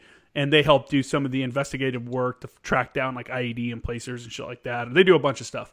And this one was giving us a briefing on symbols that they had seen on like car bombs and stuff like that. And there was a common theme. There was like a Mujahideen symbol, which is like a heart with like an arrow through it, like hearts and arrows, I think is what they called it. And he's like, if you see this, like we keep seeing this, like on a vehicle that was used as a VBIED or on a building, like where all these attacks occurred. So keep an eye out. And we went down to one of the patrol bases, the Afghan patrol bases south of Jackson, but north of like Fob Rob. And me and one other dude, we get out at the patrol base. We, greet our Afghans. And this other dude's like, hey, I'm going to go over here and meet with these guys. You want to come with me as a, backup, battle buddy, whatever. And so I'm like, all right. So we follow the Afghans and we go into this, it's like a room inside their patrol base. And there's like 20 of them sitting there. And they're all just sitting there. It's dark. It's just me and this other dude sitting there. And we're in the middle of them. And the door's on the other side of the room. And we're just having this conversation with them. And I look up on the wall, and that fucking symbol is like spray painted on the wall. And I'm like, oh my God. Like, are you serious, man? Like, and it's just me and him. And it was just, there was probably no real danger. But it was like, for me, I'm like, oh my God. Like, the whole thing changed. And he noticed it also. And we had like code words that we could call back to our other advisor team members to like, hey, come in with the guns ready, or come in, like there were different code words. So we threw one of those out there just to have someone come back that way. But that was one time I kind of felt kind of sketchy, and I let the LE guy know about that symbol that I saw. And then the second time we were at Shamshir, which is north of Jackson in the green zone. And but it's north of Jackson, but south of Transformer for those that have been to Singen. That's where I was at. Okay, so PB Shamshir was in the green zone, like right in the middle of it, and there was the Taliban would always shoot at us from the tree line to the south, to the south of the patrol base. We'd always get attacked from there, and that day there was some kind of operation going on, a company level operation with the Afghans, and they had gone out and the commander had been killed along with 5 other Afghans had been killed. And the Taliban was radio. I mean, we could hear them on the radios. They knew we could hear them, and they were talking about desecrating the bodies and, doing different mutilating and stuff like that. And at the same time, we're fighting, we're trying to fight back and like send a rescue patrol out to try to find some of these dudes that have been killed or wounded. And one of the Afghans was like yelling at us that a house behind the patrol base on the other side, he was like, "Hey man, there's Taliban in there, Taliban." He kept pointing, and I'm like, "Where?" Like at this compound. I'm like, "Where?" I don't see anybody. And he's like, "They're inside." And I'm like, he's like, he was like 203. He kept saying 203, and I'm like, "We're not going to shoot a grenade into a house that we don't even know who's in it." Like none of us saw anybody. We're not taking contact from there or anything like that. And this is all going through the interpreter, and the interpreter was like, "Hey," he said, he told me, the interpreter, he's like, he told me, "If you guys don't want to help us, then we'll just kill you and then we'll kill the Americans." And then the interpreter told us that. We're like, "What the fuck?" Like, here, his name is Zap, the interpreter. We're like, "Here's a pistol, bro. Like, keep an eye on that dude because he's behind us because we're all this way is the fight, and he's back here looking the opposite way." Well, it turned out there was nobody. There were people in the house. We saw a bunch of women and kids come in the house later on. And then he apologized, that he said he shouldn't have said that to us. But it was like one of those moments where you're like, Jesus, dude, like this is, like emotion. I get it. The emotions are high. Your company commander's been killed along with 5 other people and all this other stuff. But it was just, it's a sketchy moment when you hear about all these green on blue attacks at the time, seeing or hearing that firsthand, this dude telling you like, "Hey, we're going to kill you," kind of deal. Sure. Maybe I'll tell this 1 or 2 war stories from my advisor time, and then we can shift to PB Abate and close this thing out. So, one of my first days out there with my recon Tolai, they had a resupply patrol coming back, and they were driving the Danger Ranger, and it hit a big IED. And the recon platoon commander comes up and he says, "Hey, I had not been on deck for more than 24 hours. He said, 'Hey, we need your help. We just hit this IED. We got casualties. We need you to come with us.'" And I'm like, we only had 1 Vic, and to lead the wire, you needed X amount of vehicles. And I was like, yeah, I'm not authorized at all to roll out right now. I could patrol out to you and get there in like an hour maybe, but and it was one of those situations that I was like, well, am I going to completely break all the SOPs and go out with these guys? Or, because it was either like, it was a test, like, are you with us or are you not with us? And I was like, I gotta roll out. And so I roll out, and yeah, I mean, it was that Ford Ranger had been split open like a can of tuna, and just there were body parts everywhere. But I knew that they appreciated that I rolled out with them that day. And I think that, again, that was kind of my first line of security, is that building that rapport is important, and doing things like that shows them that you're there to help. You're not there just to check a box and then leave. Sure. And then, so you're talking about LEPs. My LEP on that deployment, he was 1-1's LEP, and Vern Horst, he was the Riverside sheriff. He's the chief of police down there in Riverside before he became a LEP, and then he actually deployed again with MARSOC as a LEP. And those guys that died in that flight, that training accident down in Florida, that was all his team that he had worked with. But so Vern is a great dude and a dear friend of mine. So his son Brian is Beverly Hills SWAT right now. So I went out to JTAC for Weapons 1-1, and this was one of the first times that they had been in like real shit. They were in a bad ambush, and L-shaped ambush, casualties, everything's going on. And of course I'm with the enabler, so I'm like with the EOD, the LEP, I'm kind of there in the middle of Joel. And I just remember the squad leader and the platoon commander were behind a berm, and everybody's just yelling at each other like, "Hey, we're in a bad position." And then like the platoon commander's like, "Yeah, this is a bad position." And like the fire gets more accurate and more accurate. And like, I'm an enabler, I'm trying to get air up on the net. There is no air, 25 minutes from Bastion is like as soon as someone's going to get there. And so I'm like, it's not your role to, and fire's getting more accurate, And I look over at Vern, and Vern is just drilling the berm right in front of him, just shooting the berm. I'm like, Vern, raise your fire a little bit, bud. And he's like, oh shit, I'm shooting the berm, aren't I? I'm like, yeah. So finally I'm like, hey, look, this is a bad position. First team, you're going to be the base of fire. Second and third team, we're going to maneuver on that firing position. Are you ready? First team, start to fire. Second, third team, let's go. And so that's my Vern. I just had a great time with him as the lep, because he, like I said, I would always get stuck with the other enablers whenever I was JTAC on that deployment. And then maybe the final one that I'll share is so when I was advising the Kandak, I showed up late. They had already started a battalion level clearing op outside of Marja, or it was through Chaknawa, and I roll up late. It's already kind of the clearing op is underway, and I run into the COC. I link up with the battalion commander, and I'm like, hey, what's going on, and how can I help? And as you know, it's like Afghan problem, Afghan solution, Afghan problem, Afghan solution. Well, their EOD Vic had hit an IED, and that's like their one vehicle that was like a high back Humvee or a gun truck, right? And so they sent their one wrecker and all of Southern Helmand out to go help the EOD Vic get to tow it. And the Kandak Sergeant Major was out. I was back in the CC. The Kandak Sergeant Major was out, and the tow truck driver, Afghan soldier, comes out and is going to rig for tow, and he has they need to hook up this vehicle, and he brings like a hammer, and he's like, no, I need a screwdriver. And so the driver goes back to the truck, gets the right tool, and on his way back, he steps on an IED. So they throw him in the back of the Danger Ranger. They pull up. Of course, you spent a gosh damn 7 months teaching these people how to do TCCC and CLS, and they all have a million tourniquets on their gear. No tourniquets applied. He's a double amputee. He's missing below his face. Like the bottom of his face is gone. His jaw is gone. And the Afghans are like, you need to get a medevac bird. You need to get this guy out of here. And so I start calling, and I'm like, hey, we need a bird. And they're like, no, Afghan problem, Afghan solution. I'm like, there is no Afghan solution. Yeah, the solution is going to die here.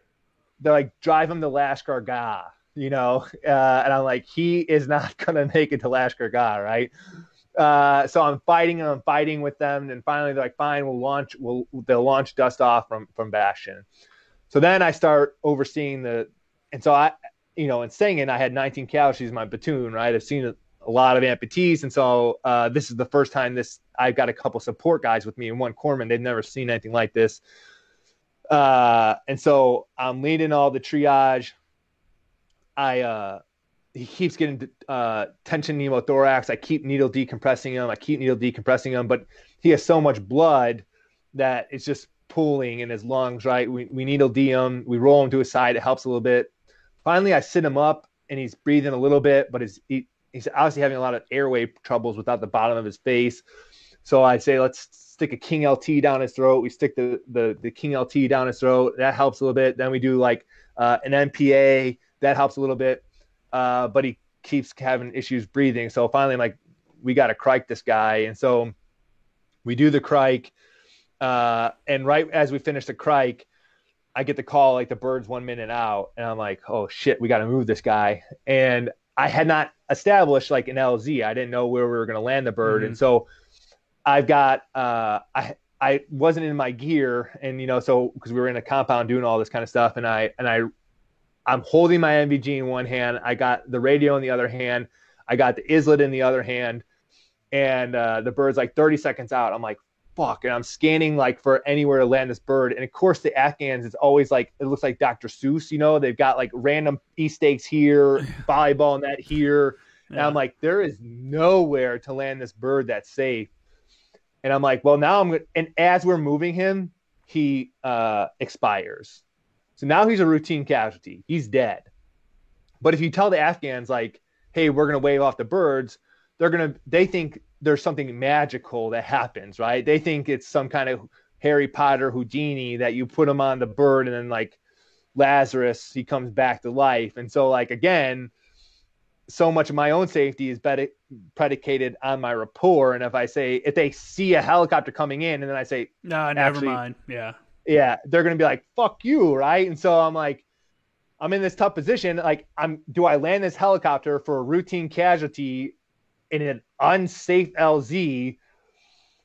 And I'm scanning the LZ, and I'm like, shit, the only place to land this bird will be right in front of me. And now I'm thinking like, the bird is gonna like a rotor is gonna hit a goddamn E-stake, and then I'm gonna and I'm like, and so I just hold the islet out right in front of me, and I like that bird. I see the skids like face to face with the skids, and then it sets down like just a couple feet away from me. We get the guy on, and I was like, gosh, damn, that was all very sketchy. That's a tough thing, man. The for people that never did an advisor tour, sometimes you have to like convince the higher ups to do a medevac or something like that. I experienced the exact same thing you're talking about, except the guy was a police chief or he was higher up in the police department, the local police, and he had been shot in the stomach.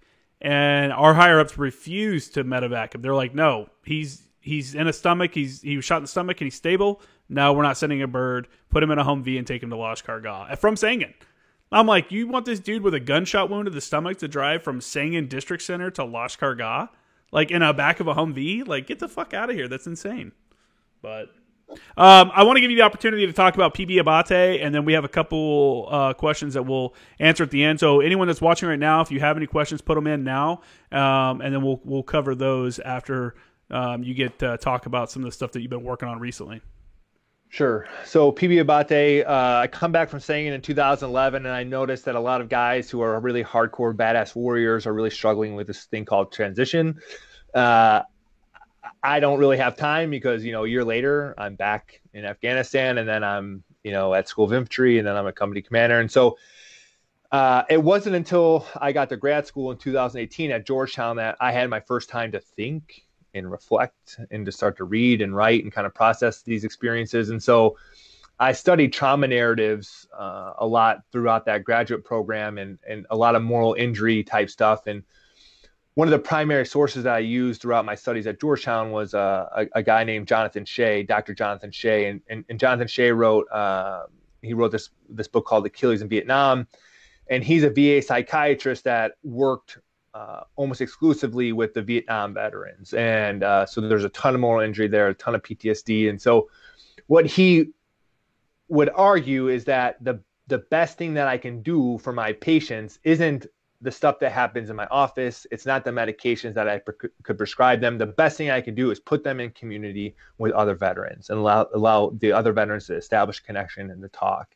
And that's where the most healing occurs. And so then, you read a book like Sebastian Junger's Tribe, and you kind of understand what's the value of purpose, what's the value of connection, what's the value of tribe. And so I'm thinking about that for a long time. And then I'm teaching classes at the Naval Academy about homecoming and moral injury here. And 2020, early 2020, March 2020 timeframe, one of my team leaders, Corporal McLeod, overdoses. And it was tough because Corporal McLeod, right before we deployed to Sangin, he was a triple amputee. So right before we deployed to Sangin, he said, "Hey, sir, actually, I just had a kid. I'm going to EAS." I said, "Hey, man, you're one of the best land nav guys in the platoon. You're one of the best shots in the platoon. You got to do what's best for your family. But I'm telling you, we need you." So he extends for that deployment, and then my combat engineer Spivey loses an arm that day, and McLeod loses all three limbs. That was a very tough day, and that it's when one of my Marines handed me his fingers, and they're like, "Hey, sir, I found McLeod's fingers," and I'm like, "McLeod doesn't have an arm anymore." And I'm talking to McLeod as I watch him expire, and I'm trying to talk to this guy who I know is really here because I've convinced him to come. And one of the hardest conversations I've ever had, because all I want to do is cry, because I know this guy's got a brand new baby boy at home, and but I got to keep my shit together for my people and for him. And I'm like, "Hey, McLeod was this had baseball scholarships to go play at college. I'm like, you're gonna, you got to make it because you're gonna play baseball with your son someday. You're going to be his little league coach. And I'm thinking, this guy doesn't have any fucking legs, you know? And so, but I think talking about his son got him the will to live again. And so he stayed in the fight there. And so then, in the early spring 2020, he overdoses. And then two of my Marines from when I was a company commander also ended up killing themselves in 2020. And I just said, you know, we got to do something better than what we're doing here. And what can we do? And I started to kind of think of like, I started to research what are the resources out there for veterans and where can they find community and where can they get connected? And what I found is that we've essentially allocated 98% of the resources to about 2% of the population. And so where all the resources are dedicated to is our wounded and to our special forces. Which, if you think about it, it makes sense to make them the main effort. It makes sense to give our wounded and our special forces the priority on resources. And so all these nonprofits all exist to kind of support those two groups, which good. They deserve the support. But what about the other 98%? There's 17 million veterans out there, and almost all the resources out here are dedicated to this 2%. And so, and when we look at the statistics, there's a greater frequency of non-combat veterans killing themselves than combat veterans, which at first seems like that doesn't make sense. But when you look at the VA's 2019 suicide prevention report, it says one of the number one contributing factors to veteran suicide is feelings of isolation and disconnected. And so it doesn't take a combat veteran to feel disconnected or isolated. You know, when I think about a submarine crew, think about if you're a sailor on a submarine, like, you're with those people in close quarters for several months, fulfilling a strategic mission. You know, like, you are very important. The nuclear missiles of this country are like on your boat, and you're under the sea. You know, of course, like, you get out and like of course you might feel like I'm lacking some purpose. Or think of like a C-130 crew, you know, you're on that plane all the time working. And so, like, I don't think it's, this feelings of isolation or a lack of purpose are kind of exclusive to just, grunts or just combat veterans. And so I said, we gotta build something to provide some community here. And so I wanted something, a physical space. And so it was really important for me to find a physical space. So we got a ranch out in Montana. It's 340 acres, and it's terra firma, that every service member can claim that dirt, can claim that space. And it's not a theoretical, it's not a conceptual place. It exists. It's there right now, and you are eligible if you serve to go out there. And so, the idea that there is a place for me that I qualify, and it's out in the wilderness and it's out in Montana, like, to me, that provides some inspiration and there's some hope. And so we kind of flipped the script and we said, what makes us unique is that the only qualifier is service.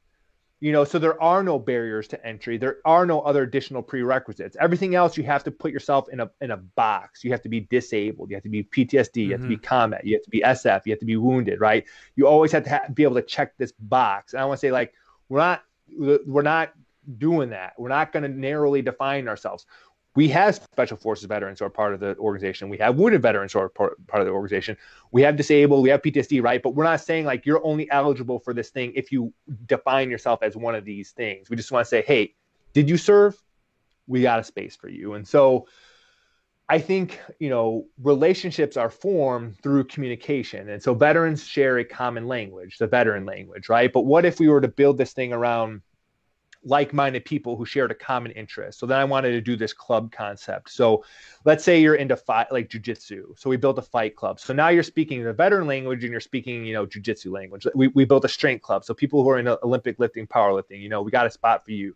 People who are into guns, right? We built a gun club. We built a book club, and we just launched our outdoors club. And so we'll keep, and so, like, if there are 3 veterans who are into something like gardening, art, diesel trucks, right? We'll build a club around you. We'll provide you some leadership, and we'll bring you out to Montana and have a subject matter expert out there kind of tinkering on, a diesel engine, doing some kind of art, painting, whatever, we'll have a yoga club. Right. And so, like, I don't care. And so we're starting with just a couple retreats to kind of get it right this summer. And it was important for me to also create an online forum where you can feel engaged and connected anytime, any place. So at any point, you can go to pbabate.org, go to the forums, and you can start to kind of connect and talk with your people. And so there's this chat there for your forum, right? If you're in the gun club and you want to say, hey, these ammo shortages suck. Does anyone know where ammo is at, right? And you can start a conversation. If the UFC fight is on and you say, McGregor's fighting, and so you can jump on the forum that night and you can start chatting with everybody else in that forum, right? You can feel engaged, you can feel connected. You've got community anytime, any place. And then so our first retreat is with the backcountry hunters and anglers, BHA. They've got about 65,000 people in their organization. They've been running kind of hunting retreats and outdoors retreats for a long time, and so we partnered up with them. We're doing a turkey hunt retreat out at the patrol base there in Montana in May with them. And then we've partnered up with the Veteran Action Group, and we're going to send 6 PB Abate members up to climb Mount Rainier in June. And then we're going to run the book club, fight club, strength clubs all out there at the patrol base. And so, we've opened up and we said, hey, if you're an organization that's into connecting veterans, we want to work with you. And so we'll send our people out to your thing. You can send your people out to the patrol base, right? If it's connecting veterans, we're in the business of doing that. And so, and this is going to be all free of cost to the participant. And again, there is no barrier to entry. If you served, you're eligible to be a PB Abate member. And so what I foresee is this, since 17 million veterans are now eligible to be a part of this organization, right? To me, this is going to be the GWATS version of the VFW, but there's no membership fees and you don't have to just sit in a smoky bar to kind of connect, right? It's like this is open to kind of everybody. And so what I can foresee is this becoming, one of the largest veteran organizations out there. And we're going to be doing some legendary and epic shit here for veterans and getting them connected. And there's going to be a lot of good that happens. And so what I wanted to do was make sure that if we're doing some legendary shit, let's honor the most legendary Marine that I know. And so we call it Patrol Base Abate, because Sergeant Matt Abate, one of my snipers, Navy Cross recipient, is just his legacy and his story needs to be known and needs to be told. And so the mission of PB Abate is to connect veterans and to honor the legacy of Sergeant Matt Abate. And so everything we'll do, we'll make sure that we tell Matt's story. We'll make sure that people, his son one day, Carson, that he'll be able to see that this organization is out there and it's honoring his dad's legacy. And we're going to build something that I think is within a line with his values that he would be all about. And so, I'm excited. We've got an incredible team. We've had so much support so far. And so, if you're active duty, if you're a veteran, pbabate.org, I hope you can join us. And if you're interested in leading a club, if you want to start a new club, you want to join one of the clubs, there's a veteran sign up form. And again, you're on the team if you served. And so you raise your right hand, you're eligible. And so I hope, anybody listening to this that's interested in kind of feeling connected, joins us. That's awesome, man. How, are you guys doing any kind of fundraising or anything like that people can get involved with, or how can people, is it all on the website? Yep. So, there's a donor tab there on the website. We've been really fortunate. There's been a lot of really great grassroots kind of stuff happening. Goons Up just did a shirt for us, did a fundraiser for us. Dead King Farmer Metal did a shirt for us, and that was a fundraiser. I had a midshipman who just was like, hey, sir, I'm going to go hike 64 miles. And I'm going to raise, he raised $500. He donated it. We've got an engineer who was on the advisor team before me. He's going to do a PT event in May around Memorial Day. He's trying to raise $15,000. There's a second lieutenant, Jill. She's going to go hike the Appalachian Trail, and she's trying to raise $4,000. So we've been very fortunate that there's just been so much, and I'm sure I'm missing a lot of folks here that have done a lot of great work for fundraising. The Laguna Hills supports 3-5. So Laguna Hills, a city out there in Orange County, adopted 3-5, and they do a race every Memorial Day weekend. And anybody that signs up for that race this year, they're going to donate all the funds for that race to PB Abate. And so, yeah, I mean, but my thing is like, look, if you don't have money, don't worry about it, right? Just grab your e-tool and fill a sandbag. And so whether that sandbag is, look, I shared PB Abate with a friend. Guess what? You have now filled a sandbag, brother or sister, right? I'm happy like that counts. Like you've helped contribute to PB Abate. You know, let's say like I'm IT. I'm an IT nerd, wizard. Like we need IT support. I'm into accounting. I'm into graphic design. Like there's a place for you to fill a sandbag. And so you just tell us, hey, here's what I think I can bring to the team. Here's how I think I can support. And maybe that's like, you know, it's austere out there. We're just talked about some austere living. It's 340 acres out in the mountain wilderness. There's nothing there. Like there's a cabin. The cabin needs a lot of work. It's not operational right now. So like if you're a carpenter, come help us get this cabin right. You know, there's no water there. So if you have some kind of water solution, if you have a tent company, if you know where to get sleeping bags, right? Like if you have a dozer, we got to clear some land to kind of set up our bivouac area. If you know how to, if you're a logistics guy and you know how to set up shitters and set up a water bowl and set up some showers out there, like we need it, you know? And so because right now it's a blank canvas out there. And so I'm asking veterans to continue to serve, right? Fill your sandbag and fill a sandbag. I don't care how you fill that sandbag. Maybe it's just a working party. Can you get out to Montana and help us clean up the cabin? Because it's a fucking mess, right? So just come out and do some working party. And the idea is like, we want you to come out, rest, refit, and do this mission prep and it not just have this passive, nice experience. You know, when we have our fishing club come out and they're going to do some fly fishing, this isn't just a fishing trip. This is a rest, refit, and get back out on patrol and keep. So there's work to be done. But for those who are weary and for those who served, you know, we want you to return to base and then get back out. And just like when you return to base, you do that mission prep, you do your debrief, and then you kind of get back out there. And that's what we're looking to do. I think that's an amazing, it's an amazing thing you're doing. Sorry if you guys can hear that in the background. My dog just got up and is like making a lot of noise over here. That's an amazing thing that you're doing. And you're right that people feel isolated. The veterans, they feel like, you know, you go back, you just bumped the camera. Come on, calm down. You go back home and it's like you can't relate to a lot of the people that you once hung out with and stuff like that. And you've gone from doing these wild, crazy things from, spy rigging or, massive movements on foot or whatever, just these weird things that normal people wouldn't do. And it's hard for you to relate to them about that. I know exactly what you're talking about. Michael Farrell comes on the show quite a bit, and we've talked a few times about how we don't even really like talking with our friends and family about some of the travels because we both did a couple Mews also.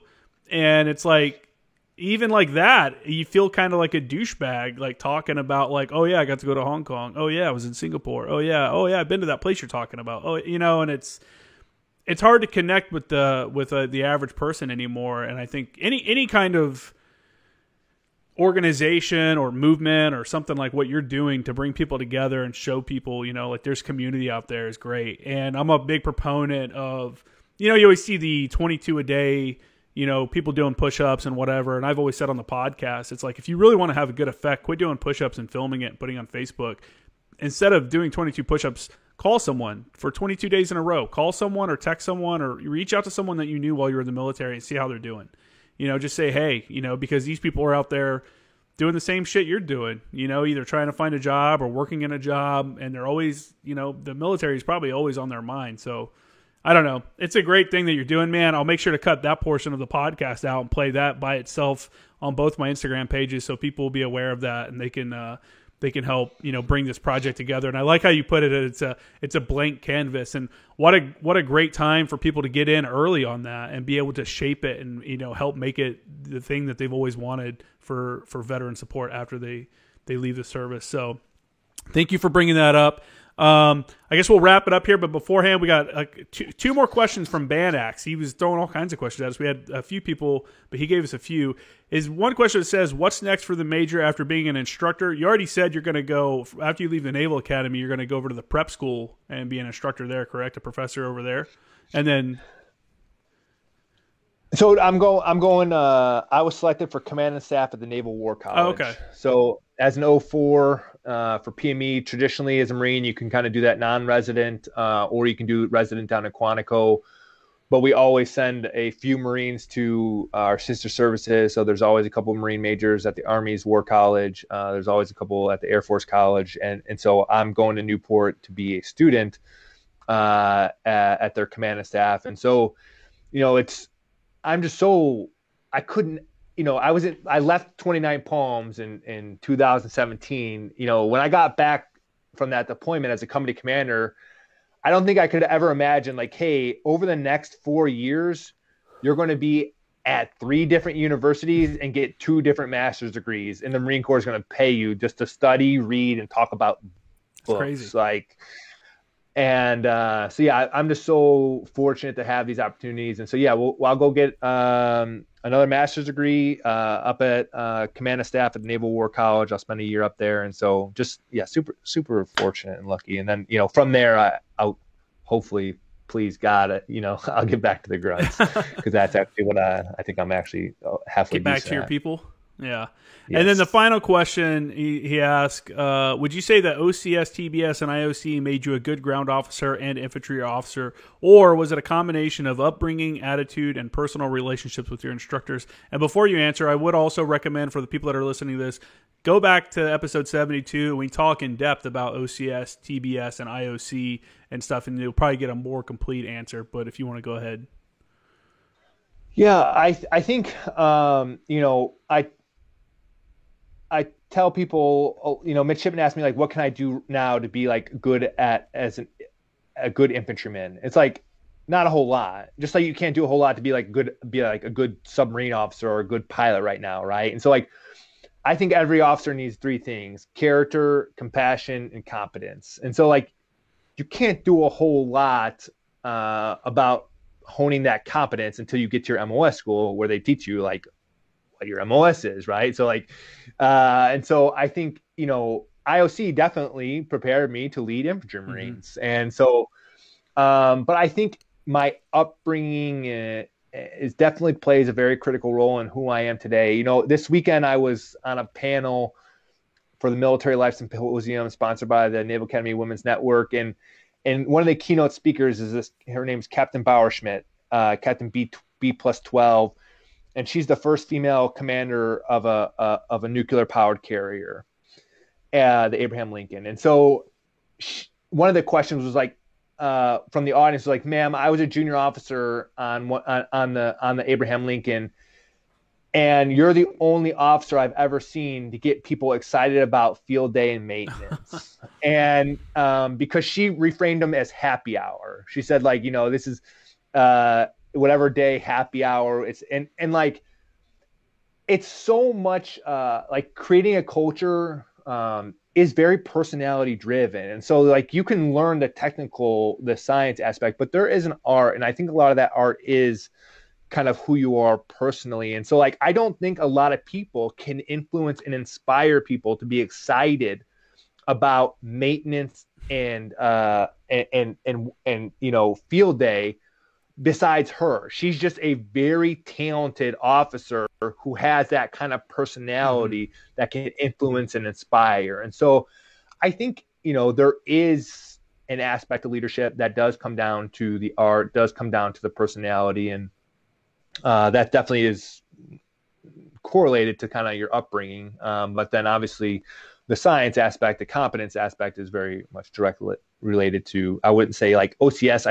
I'm not a good infantry officer because I got yelled at and drilled at OCS, right? I'm a good infantry officer because I paid attention at IOC, and then I listened to my NCOs and I listened to my platoon sergeant, and I continually study and learn, and I stay humble and understand that you've never arrived, right? Yeah.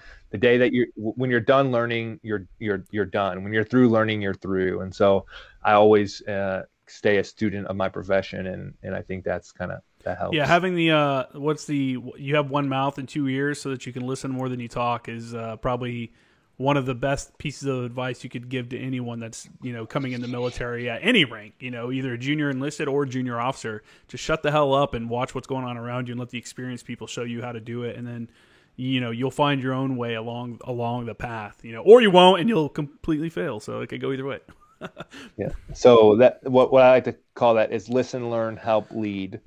And so officers always want to jump into the sexy part, which is leading, telling everybody else where they're screwed up and telling everybody else but start with listening. I got this from Kate Fox, Rob Kelly's sister, General Kelly's daughter. She got it from Addis, who got it from George Washington, right? Listen, learn, help, lead. So yeah, start with listening. Then you'll learn what needs to be done. You'll know how you can help your people. And then, then go ahead and start leading. But we just want to kind of show up, and it's like, yeah, you do need to lead on day one, but you also need to use those 2 years like you just highlighted. Yeah, for sure. Well, hey, thanks again for coming on the show. For those that are watching, if you want to go ahead and throw me a like, throw me a subscription on YouTube, or subscribe on YouTube, feel free to do that. You can reach out, or you can follow Major Thomas Schumann on Instagram under kill.zone, Z0N3 for the kill.zone. Doing big stuff over there, man. I like your page because you're a different kind of military page in the fact that you are part of the page. Whereas a lot of anonymous people just posting military stuff at random.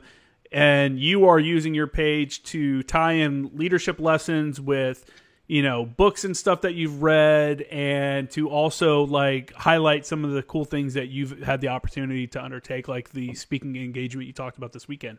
And so I think you're unique in that way, where you're not hiding behind the page. You're front and center, and your face is out there. And I don't know how the Marine Corps reacts to something like that as an active duty officer. Running an Instagram page is pretty popular, but it is what it is. But make sure if you haven't followed him, go check out his page, kill.zone. That's Z0N3 on Killzone. Mine is at Former Action Guys on Instagram, and at J Kramer Graphics. My website is jkramergraphics.com.